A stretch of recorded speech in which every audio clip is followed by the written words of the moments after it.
हमेशा के लिए कैद होकर रह जाती हैं। लता दीदी भी तो ऐसी ही शख्सियत है। वो हमारे बीच नहीं है, उनकी यादें हमारे बीच हैं। और मैं रुख करूंगा मंजर भोपाली साहब का। मंजर भोपाली साहब, आपके लिखे गए कुछ शेरों में से कुछ पंक्तियां मैं चाहूंगा आप पेश करें।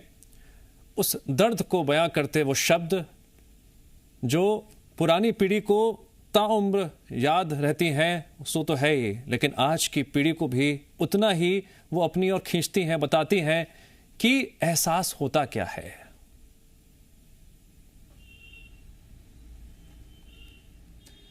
देखिए, एक शेर मुझे किसी उस्ताद शायर का याद आ रहा है कि मौत उसकी है करे जिसका ज़माना अफसोस, मौत उसकी है करे जिसका ज़माना अफसोस, यूं तो दुनिया में सभी आए हैं मरने के लिए। आज ये शेर मुझे बिल्कुल सच्चा नज़र आ रहा है। हर घर में मातम है। सुबह से ये वक्त हो गया, न जाने कितने टेलीफोन मेरे पास आए पूरी दुनिया भर से। सिर्फ लता मंगेशकर जी के बारे में ही जिक्र होता रहा। मैं समझता हूँ कि मैंने अपनी ज़िंदगी में इतना बड़ा कलाकार, इतनी बड़ी आवाज़, इतनी बड़ी शख्सियत देखी ही नहीं कभी।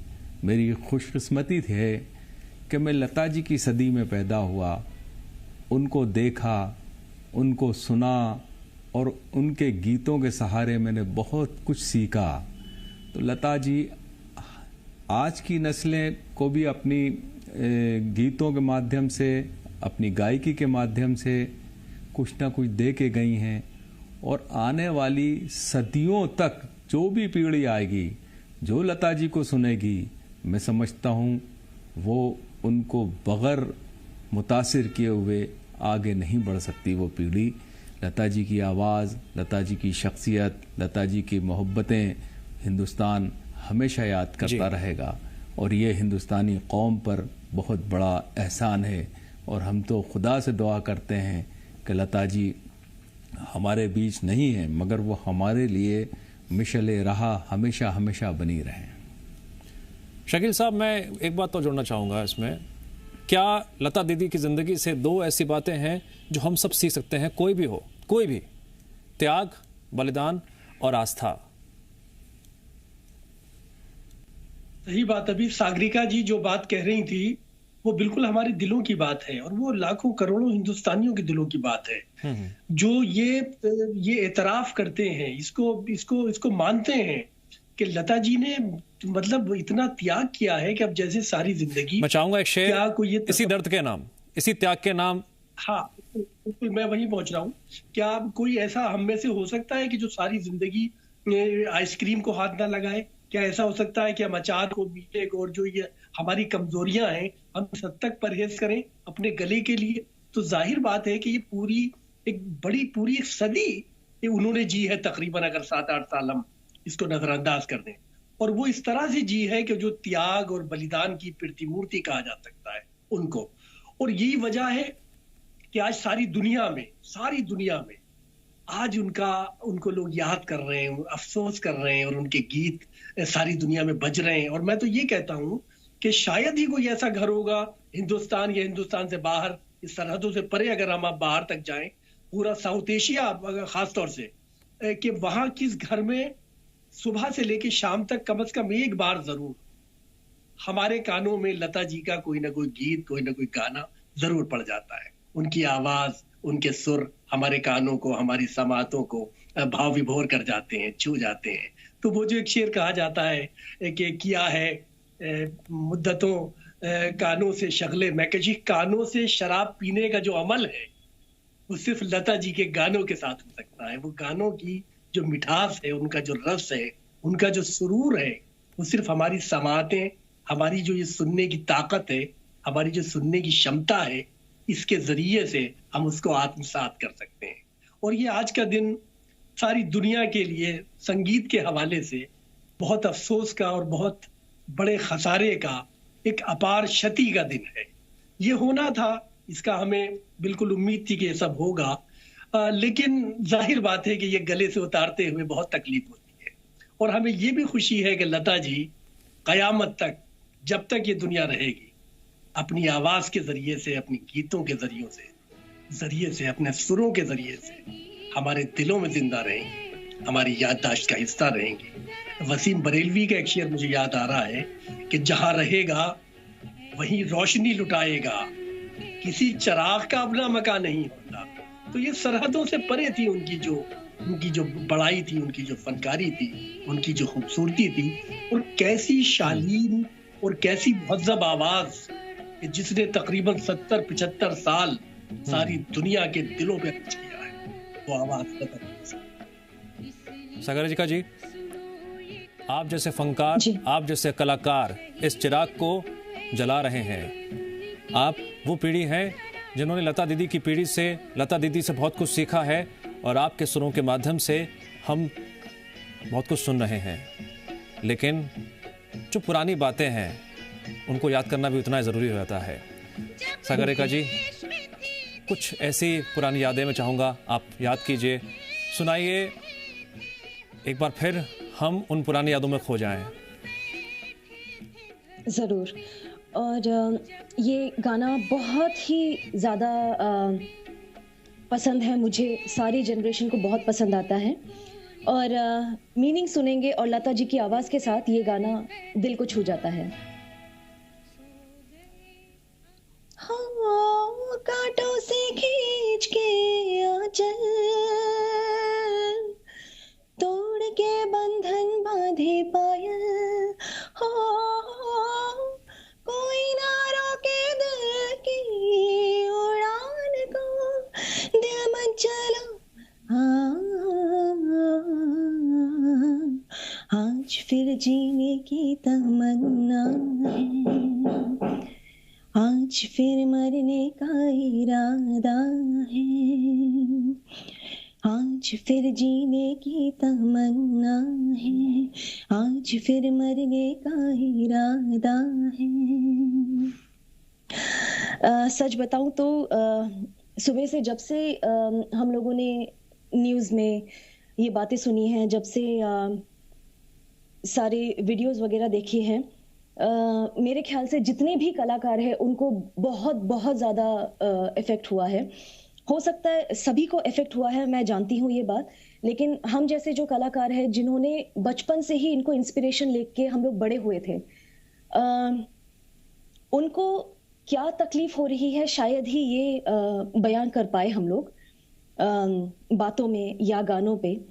और मैं बस यही सोच सकती हूँ कि आने वाली जो पीढ़ी है वो उनसे शायद कभी मिल ना पाए, कभी उनसे लाइव बातें ना कर पाए। हाँ जी, आपको शायद मैं बता दूं एक बात कि आपकी इस वक्त गाए हुए पंक्तियां इन गमों के पलों को हमें यह एहसास कराने का मौका दे रही हैं कि लता जी हमारे बीच में ही हैं, वो कहीं गई नहीं है। बिल्कुल, हम यही कोशिश कर रहे हैं हम बार बार यही कोशिश कर रहे हैं कि उन पलों को हम जिएं, उन पलों को हम देखें कि लता जी हमारे पास में ही है, भले उनका पार्थिव शरीर पंचतत्व में विलीन हो गया हो। मैं मानता हूं कि आवाज़ आपकी थोड़ी ख़राब है, लेकिन आपकी गाई हुई एक एक पंक्ति, एक एक शब्द हमें इस बात का एहसास करा रहा है कि लता जी हमारे बीच में है। बिल्कुल। सागरिका जी, मैं चाहूँगा कि बचपन की कुछ और यादें आप हमसे साझा करें, क्योंकि आपके गुरुजी ने भी आपको कई बार समझाया होगा कि लता दीदी से आप क्या सीख सकती हैं। उनके वो कौन सा गाना था जिन्होंने सबसे ज़्यादा आपको प्रभावित किया? वो कौन सा गाना था जिन्होंने आपके कैरियर में एक बदलाव की भूमिका निभाई? मैं सबसे पहली बात तो मैं ये जरूर कहना चाहूंगी, जिस तरह से सर ने भी ये बात बताई थी, जितना उन्होंने सैक्रिफाइस किया था अपनी आवाज को लेके, उसको आगे बढ़ाने के लिए और अच्छा करने के लिए, हम जैसे लोगों से कभी नहीं हुआ। मैंने भी बहुत कोशिश की, सबसे माना, लेकिन आप खुद ये सोचिए, ऐसा हो सकता है कि आप जिंदगी भर अपनी पसंदीदा चीजें ना खाएं, और कोई इंसान, उनमें कितनी लगन हो सकती है कि उन्होंने ये किया और हम कोशिश करके भी वहां तक नहीं पहुंच पाते हैं। तो जैसे कहते हैं लेजेंड्स नेवर डाई, तो वो कभी भी हमसे जुदा नहीं हो सकती। और एक गाना जो बचपन से है, जो मैंने सबसे पहला गाना आपको सुनाया था, ए मेरे वतन के लोगों, क्योंकि शुरुआत से ही मैं यही गाना सुनते हुए हमेशा आती हूँ। पहले मैं इस गाने को सिर्फ देशभक्ति के गाने के तौर पे मानती थी। बाद में जब मैंने लता जी को लाइव गाते हुए ये गाना सुना, फिर मैंने देखा कि असल में टैलेंट किसे कहते हैं। कि आप किसी भी सिचुएशन में हो, किसी भी जगह पे हो, आप किसी भी उम्र के हो, आपके सुर नहीं हिलते हैं, आप में वो लगन, वो काबिलियत होती है कि आप हर जगह पे लोगों को मोहित कर दो अपने गानों के साथ। तो ये मैंने लता जी के थ्रू देखा है। सागरिका जी, देशभक्ति का वो गीत है जो एक अपने आप में ऐतिहासिक गीत है। क्या कभी किसी गीत ने, किसी गाने ने आपको रुलाया भी? गाने ऐसे बहुत है। लता जी के तो सारे गाने ही ऐसे हैं जो कि दिल के बहुत करीब है। हालांकि एक गाना ऐसा है जो कि सुनने में ऐसा लगता है कि बहुत मनचला सा सॉन्ग है, लेकिन असल में वो नहीं है। मैं 2-4 लाइनें आपको जरूर उसके सुनाना चाहूंगी। जी जी। ओ बेकरार दिल, हो बेकरार दिल, हो चुका है मुझको आंसुओं से प्यार, मुझे तू खुशी न दे, नई रोशनी न दे। हो बेकरार दिल, हो बेकरार दिल, हो चुका है मुझको आंसुओं से प्यार, मुझे तू खुशी न दे, नई रोशनी न दे। हो बेकरार दिल। हालांकि इतनी ही पंक्तियां मुझे इसकी याद है, लेकिन अगर आप ये सुनो इसके लिरिक्स, किस तरह से उन्होंने इतने सैड सॉन्ग को बड़ी ही बेखूबी से बहुत ही एक मनचले सॉन्ग की तरह गाया है। मंजर भोपाली साहब, इन बातों को सुनकर यही दिल कहने का मन कर रहा है, काश वक्त के पहिए थोड़ा और घूम गए होते, जो खबर सुबह सुनी थी वो ना सुनी होती, लता दीदी हमारे बीच में होती। लेकिन शायद ईश्वर को कुछ और मंजूर था, लता दीदी हमारे बीच में नहीं है। कुछ यादें आप भी साझा करने चाहेंगे अपने शेर के माध्यम से, क्योंकि एक कलाकार अपनी कला के माध्यम से बहुत कुछ कह सकता है जो अक्सर वो जुबानी तौर पर नहीं कह पाता है शब्दों से, लेकिन कला से बहुत कुछ कह देता है।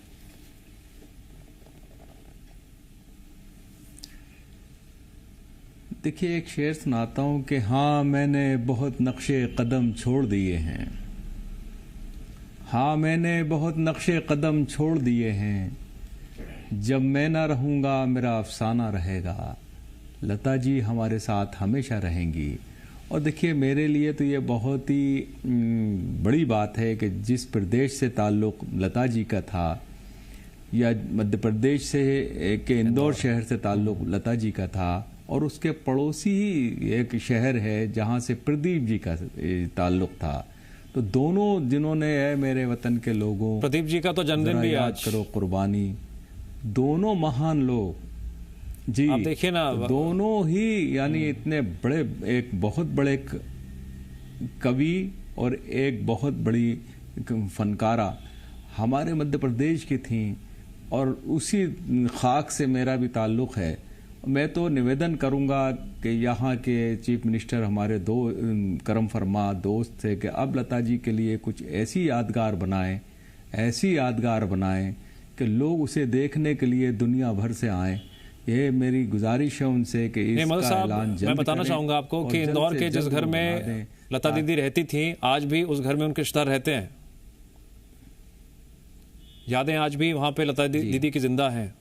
नहीं, वहां रहते हैं जी, बिल्कुल है, मगर मध्य प्रदेश हुकूमत को कुछ खूबसूरत सा उनके बारे में सोचना चाहिए। एक बहुत ही शानदार, बहुत बड़े बड़े ये ऐसे लोग सदियों में पैदा होते हैं, और इनकी सारी यादें बचपन से लेके आज तक की हम एक जगह इकट्ठा करें, ताकि लोग आएं, देखें, उनके बारे में पढ़ें, उनके बारे में सुने, उनको उनके गाने सुने, शकील साहब, वो दुनिया का एक अलग सा व्यू हो और अलग सा वहां पर जाने के बाद महसूस करें लोग। शकील साहब, मैं चाहूंगा कि यादों के इस कारवां को अब थोड़ा आप आगे बढ़ाएं।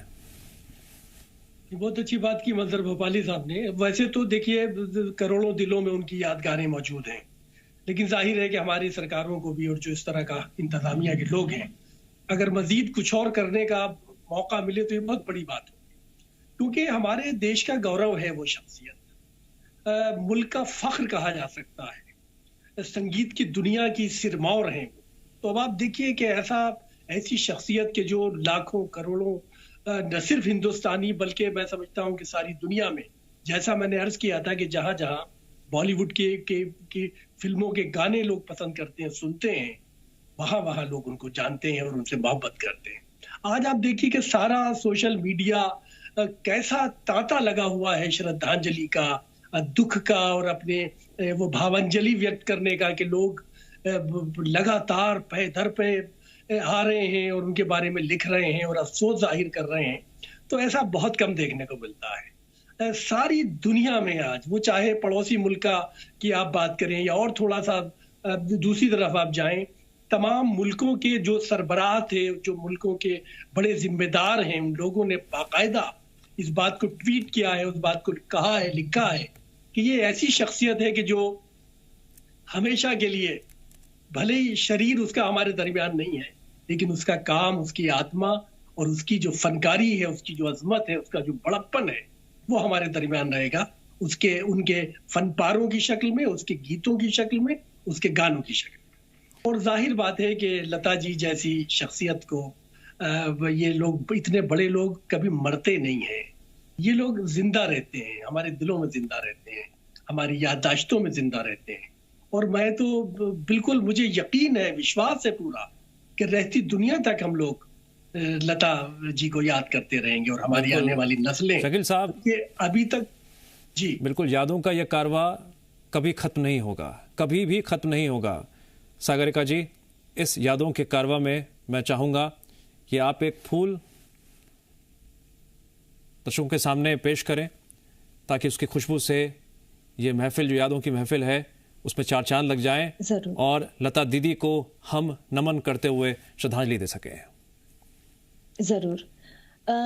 बहुत ही कम लोग होंगे, शायद आज तक मैंने कभी सुना नहीं है कि किसी को लता दीदी का ये गाना पसंद नहीं आया हो। तो मेरी तरफ से एक छोटी सी कोशिश। मुबारक तुम्हें कि तुम